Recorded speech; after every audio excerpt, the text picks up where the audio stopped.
into them, how they taught us and teach us how to represent and be professional.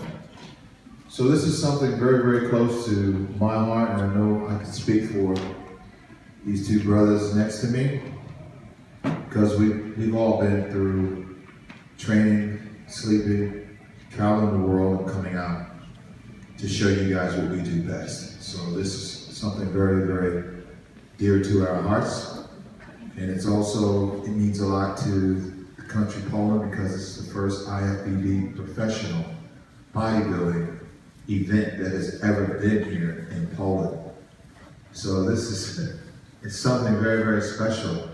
And to have these world champions come here from the United States and all over, and Chris and Shawn come out, help me organize and put together this event so that we can continually spread Ben and Joe's vision throughout the world. So this is the first stop before the first show and the first start of the 2016 season. So thank you guys for purchasing your tickets. Thank you for coming and being one-on-one with us. I just want to thank Kevin for bringing me out. It means a lot for me to come out here. We all been through a lot together on stage, going against each other in tough competition, Mr. Olympia, Arnold Classic. And it's my second time here in Poland. I had a great time here before, but I want to say, thanks for all coming out, and I really appreciate all the warm reception and everything. And if you have any questions for me, go right ahead, or be happy to answer. I have a question. What are your best memories from the time when you were working with Charles' class, when you were preparing for Mr. Olympia at Gold's Gym? Just like everything was going on in Gold's Gym. Like I was traveling to Gold's Gym as a teenager, 15 years old, leaving high school to go and see what Gold's Gym is about. And Ben's after seeing, pumping iron and stuff like that, everyone needs to feel like they need to go to that gym and check it out. I was first off training with Rico and Flex Wheeler. They were training with Charles. So then later on, I started to train with him after I trained with the likes of Gary Strider and Robbie Robinson. This is what I came across first. And I got to a certain point and Charles said, hey, I'd like to try to help you get to another level of development, particularly here at that different weak points that I had at the time. So it's just going, we all brought something to the table. I was like one of the strongest guys. Flex had his strengths, but you're like the hot name and the spectacular physique. And then we had the technician guy was Rico. But it's just how it all came together. We ate together, trained together, worked together in nightclubs at nighttime. And then we did everything together. Couldn't talk to one without talking to all three of us at the same time. And just that brotherhood we had, a long spark with Charles. It was a special time in all our lives. We never forget. We're still tight to this day.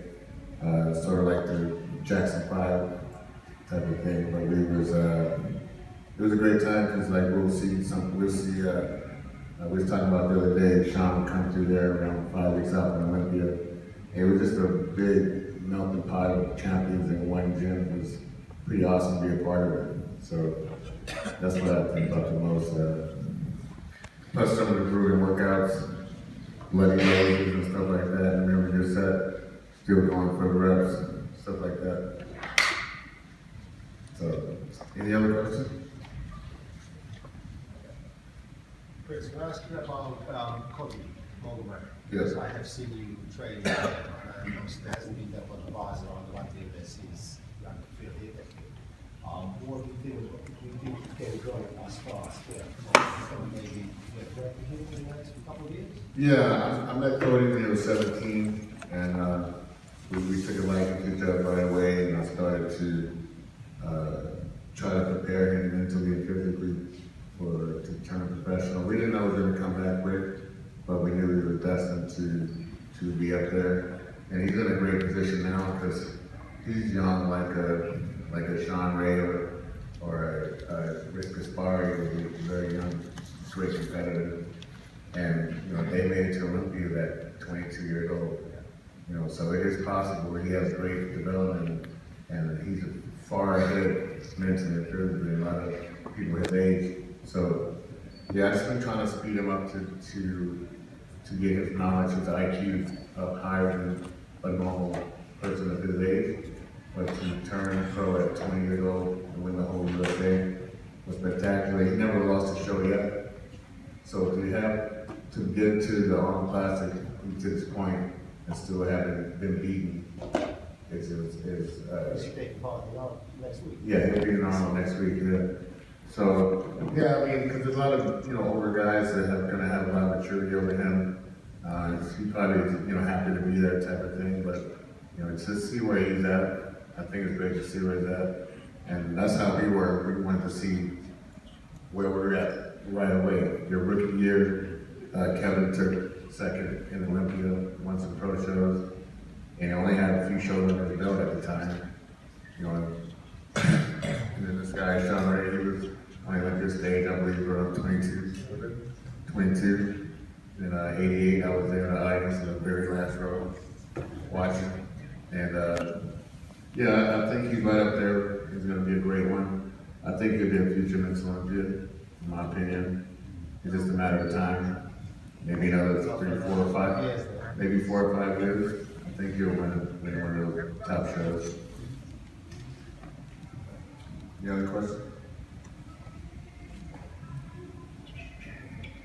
Got one?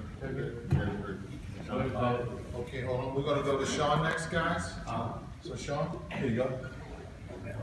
Yeah, then we'll get to me. First, let's give Kevin a big round of applause for getting this together, you guys. I mean, I've known Kevin for a long time, and this wasn't something I thought he'd find his passion in. But you never know where you're going to wind up. You know where you're at, but you never know where you're going to wind up. And for Kevin to do something as groundbreaking as this, it makes me really proud to be a friend of his. I mean, for many years, I used to look at Kevin in the magazines and watch him on the videos, knowing I'd have to stand next to him, and that's no easy feat to do. But we came through it as friends, while we're competitors and rivals from West Coast to East Coast, and here we are, 15 years into retirement. So I'm proud of what he's brought to home, and also his signature series. It's a pretty big footprint in bodybuilding. This is exactly what Joe really wants from his champion. So congratulations to Kevin. But anyways, I want to eat up everybody's time. Any questions? Okay, well, Question for Shawn Ray? yes. What do you think is the hardest part of being a bodybuilder? Bodybuilding is more mental than it is physical. Anybody can lift weights. I don't think it doesn't take a whole lot to diet, but I think to stay to it, just to realize that every competition is kind of a stepping stone and a building block. If you put all your value on winning and losing, you won't last very long in this game. I mean, I'm sitting next to two of the winningest bodybuilders in history. A little known fact about my career is I got there very fast. I was 21 years old, national champion, 22 up standing on the Olympia stage. Competed in Olympia 13 times, that's really where I made my name. But as a professional bodybuilder, I only won twice. And a lot of us are judged based on what we win. And the stereotypes that come along with bodybuilders that are, looking in the mirror all the time, it's always about when your next meal is or the next workout. It's all about you. There's a mental aspect and a mental disconnect through family, friends, and relationships because you have to sacrifice a lot. And when you are sitting there in your hotel room eating 4, 5, and 6 meals alone, you go into the gym, you're training alone, you're looking in the mirror at yourself alone. A lot of times it's a very lonely journey. And when you start putting in 12, 15 years of that, you lose a lot of friendships, you lose a lot of relationships, there's a lot of sacrifice, and there's a lot of self-pity. And not everybody really has that stick to it, that fortitude to lose and come back and lose and come back until that door opens up and you find little victories along the way. For me, My victories didn't come on the stage. I got satisfaction out of beating guys that were 5 inches taller and 50 pounds heavier. I mean, in my career, there were only 2 guys I'd never beat, and that was Lee Haney and Dorian Yates, and they shared 14 consecutive Mr. Olympias between them. So I found satisfaction in beating somebody like Kevin that was just a genetic freak. Nasser El-Sabadi was 280 pounds. I mean, I beat Ronnie Coleman for 6 straight consecutive years before he actually won Olympia. So my victories kind of came in different ways. I came on the heels of Muhammad McAway, Chris Dickerson, and Lee Levrone. These are all small bodybuilders that, like Cedric alluded to, they were known for their classical lines and the certain structure and genetics along that. That's what made me want to be a bodybuilder. And then I came through and came behind Lee Haney, Dorian, and Ronnie, all of which were 250 pounds plus and nearly 6 feet tall. So the chances of me winning on that Olympia stage were against me as soon as Dorian Yates showed up right after Lee Haney retired. But for me, I was doing it because I wanted to see how far I could go. And so I measured my progress on what I was looking in the mirror. You know, am I making the gains and the improvements that I want to make? I'll let the judges judge, but I let the fans give me the satisfaction I was looking for. So I found my satisfaction globally in different pockets of the world because there can only be one winner. So just as I was losing all of those years, Kevin wasn't winning Olympia, Chris wasn't winning Olympia, Gaspari never won the Mr. Olympia. There's so many great Hall of Fame bodybuilders that never won the Olympia. And that was the show that I was trying to win. That I found my own little comfort in knowing that I didn't have to win the Mr. Olympia to be a part of the Olympia experience. And my roots go back far, farther than any of the bodybuilders around right now. I mean, I went back, I was 17 years employed by Joe Weider. I knew Ben Weider. I was friends with Larry Scott, the first Mr. Olympia, and Sergio Oliva. So my victories and my satisfaction from bodybuilding not only came from having the opportunity to compete to be the best, but also becoming friends and being a rival of some of the best in the world. I'm a bodybuilding historian, so I'm living the dream. You know, one of the things they always say about me is I like to say that I never worked a day in my life, and I really haven't. The only money I ever generated through the world was through my physique. I turned pro at 21 years old and got a contract with Joe Weider, and everything that I do has come as a result of those years I spent on the Olympia stage, those meals I eat by myself, and all those training sessions. It didn't come in the way of the Sandow Trophy and the Mr. Olympia victory, but the things that I did in bodybuilding provided me with a pretty nice lifestyle, an opportunity to see the world, and be among some of the greatest bodybuilders to walk the planet. So I'm happy with the way my career turned out, even though I didn't win. Sure. Yes. I think all 3 of you are like uncrowned Olympia champions because I've followed bodybuilding for years, and through it, there's times the judging isn't, I know myself, I think people win for shows on stage, the judging doesn't seem to be fair because the points they're looking at sometimes are unbalanced physique. Dorian's physique, great physique. I said to Kevin the other day, I was over in my bed talking to him, we were chatting about feet, and his arms was a weak point. Before them, the touch, the balance, because his back was that big, they weren't in balance. So for you 3, you were balanced, and that there should overshadow, a slight bit of condition in a way, you know what I mean? But your condition wasn't off at the same time. So it's all subjective, isn't it, judging? And that personally, my thing is you should have been Olympian champions. Thank you. At least once or twice. We feel the same way. We know it's a subjective sport. Yeah. So I mean, we dealt with the cards we were dealt, and I don't think any of us want to go back and redo it any other way. I mean, it is what it is, and we all came out stronger and better because of it. That's it. I agree with you too, because when it shows that I've lost by a point, you know that you should have just improved that bit better. At the same time, it's the subjective. Yeah. But always coming back, kept coming back and talk about that. We're physique artists. That's what we do. So losing wasn't gonna make us quit. I mean, I retired because for me I had gone as far as I could go. You know, and I think most of us got out of the game on our own terms, not because of injury. Dorian retired because of injury. What made him is what broke him. Same with Ronnie Coleman.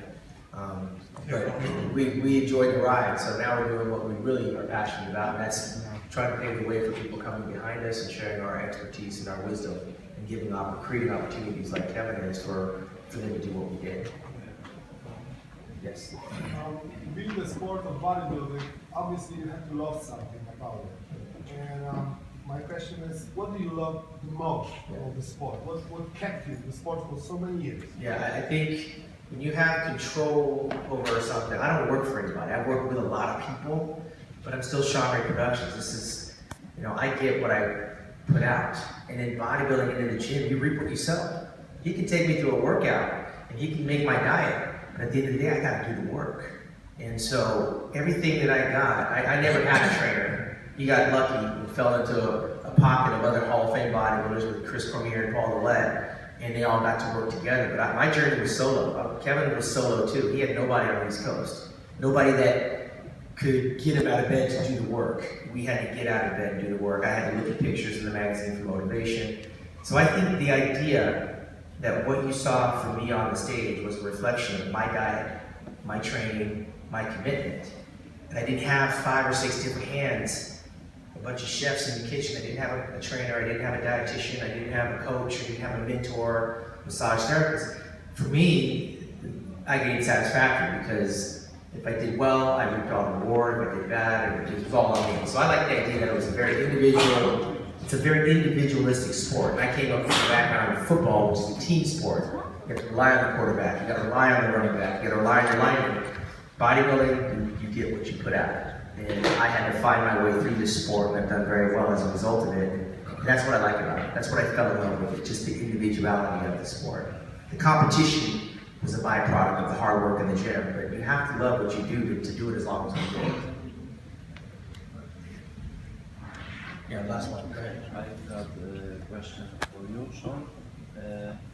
How to get over mental obstacles while dieting and training, and for example, how to get over pain while training, and the loneliness. Yeah, he asked how do you get over the mental obstacles while training, the pain while training, and the loneliness while training. Well, for me, all I had to do again is, I was a student of the game. I came up with Mike Tyson as knocking people out. I mean, it applied to me because I kind of watched what he was doing. He studied every boxer before him, every champion that came before him, and I did the same. I'm a bodybuilding historian.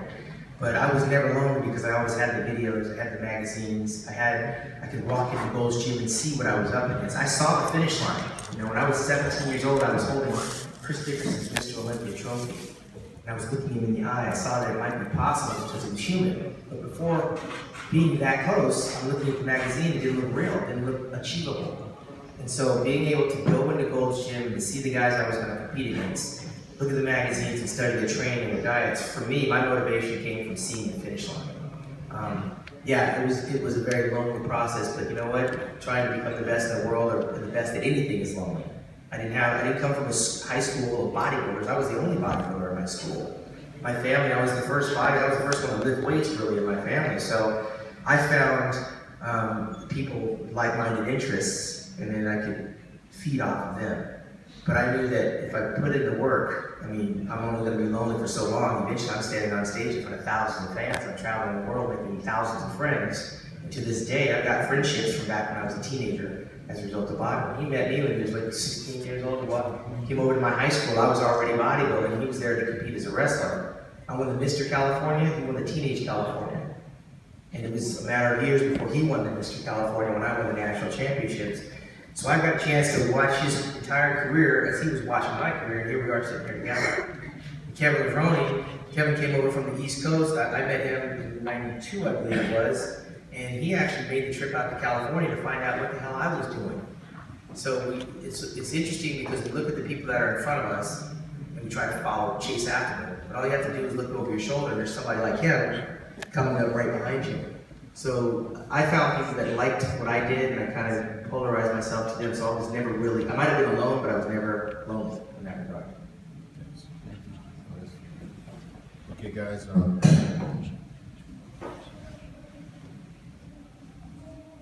Anna, don't go too far. Thank you. Okay. Any questions for me? We'll make it real quick. It'll take about 3 questions, and then we have to get downstairs. First of all, for me, you are the ultimate poser, yeah? like the best poser in the world. Some people like guys doing posing. For me, you like knocking down. You know, when we were posing on stage, it was like in the point, in the music, and I had a feeling like you were almost controlling the crowd. And I was always curious about, did you come up like by yourself with all those posing routines, or somebody helped you? How was it? Yeah, this is how it is. When I saw him at the Nationals, he posed in his yellow trunks, never forget it, and Jennifer Holliday. That was his routine. I remember it, how he moved and everything. Lee Haney, Shawn Ray, Lee Brada, the history of the sport of the great poses and stuff. I studied them in the transitions. Posing is something that you definitely have to work on, and you have to know how to end up in the perfect position.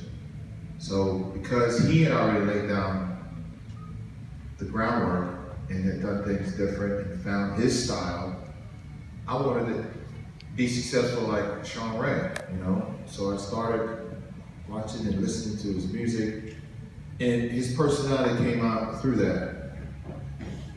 Me, I have a different personality. As I got to know Shawn, his music represents his heart and his soul and his spirit and his being. I had to find my way because I'm not Shawn Ray, and I couldn't be like him or try to mimic or act like him on stage. And sometimes we find ourselves as athletes, professional bodybuilders, still to this day have not found their own true identity. And that's one of the hardest things to do. You have to let yourself go, understand who you are, accept who you are, and say, you know what, this guy can do something like this. How do I take the thoughts and ideas of what I'm seeing and create my own stuff? So, to answer your question, I had ideas and stuff, but I never practiced a posing routine. I had music that I liked, music that I loved. I would have 3 different songs. I'd take it to the auditorium. I would look at the auditorium. I would figure out the crowd where I'm at, the city. New York is different than California. London, England is certainly different than the crowd in, say like Spain or Prague or Hungary. People in Hungary are more and more laid back, and people in England are more aggressive. So I'd always feed off the crowd and just pick the music that I liked. Knew in my mind with the music, and I would just go and just how I feel. I knew the transitions, and I would just end up in certain places. But I never practiced a posing routine because I didn't know what music I was going to use. I would always switch my music depending on the crowd and the people. But that was my approach. That's what worked for me. And I knew that because there was times when I did practice posing routines when I was an amateur, studying what he would do, and I would try to do it, try to pick certain music, and it just never felt right in my soul and my heart. So as I got second in the Mr. Olympia, after that, I didn't want to do any practice posing. I think then I 94 Mr. Olympia, 94 Arnold, I had a posing routine. After that, I didn't do any posing routines anymore. You know, and that's what worked for me. But for him, this guy and Chris, they practiced posing. He would practice for hours, his posing, you know. But for me, if I practice for hours my posing, my thoughts and ideas, and I go out because I'm more sensitive or more in the moment of a person, type of person, like something like me could change, I would change something like this, and that would give me my comfort zone. For him, and I know Shawn, his comfort zone is having a mapped out plan, strategy, how to get there. When he gets there, he boom, boom, boom, boom, and you can see it, you know. So I had to find what works for me. So my advice for you or anybody else is find out who you are, the advice on the music and everything, and just trust your instincts. My approach. One more question? Question? Where the idea came from to make that kind of show with Cormier? I came here last year.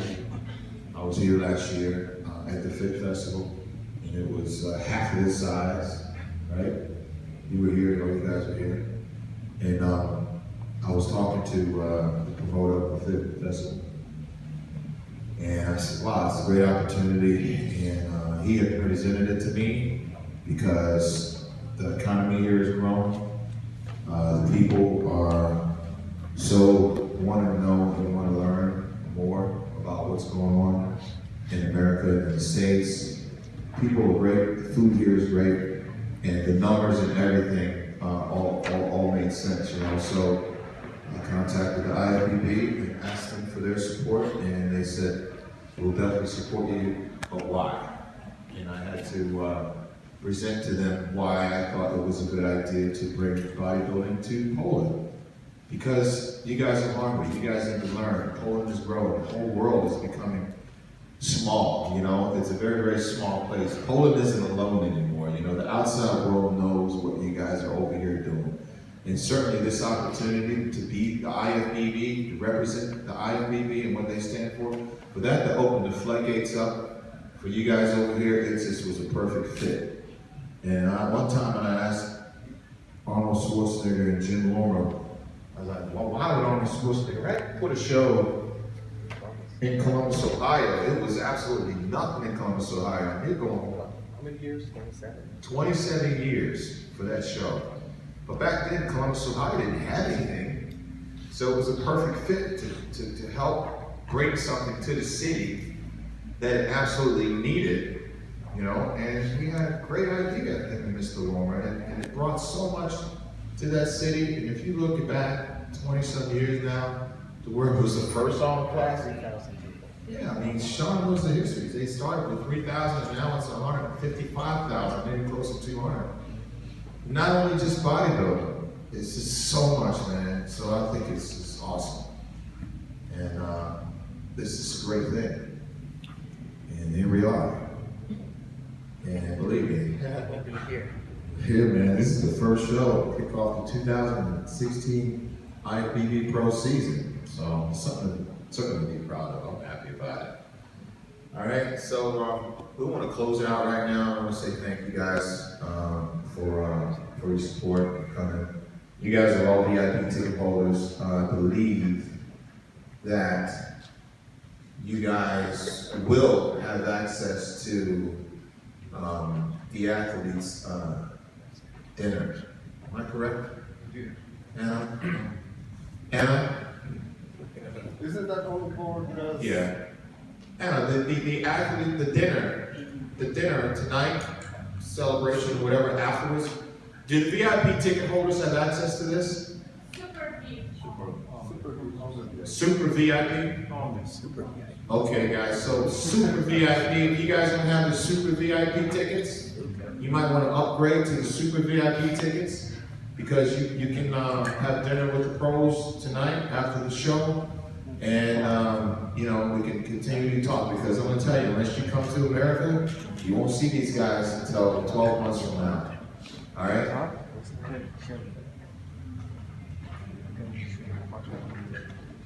Yes. You are a very good bodybuilder, very good actor, MC, yeah? You want Kevin to sing for you? For me, no. He'll do it later. For everybody. Later on. For me, you guys set it up. Something shortly. Well, you make fun of me. No, you sing good. I said you sing good. You don't want me singing. I can't sing. Right, Chris? Yeah. Happy birthday. Who wants to hear Kevin sing? Nobody? Okay, That's why I'm not listening. All right, guys, thank you very much. And if you guys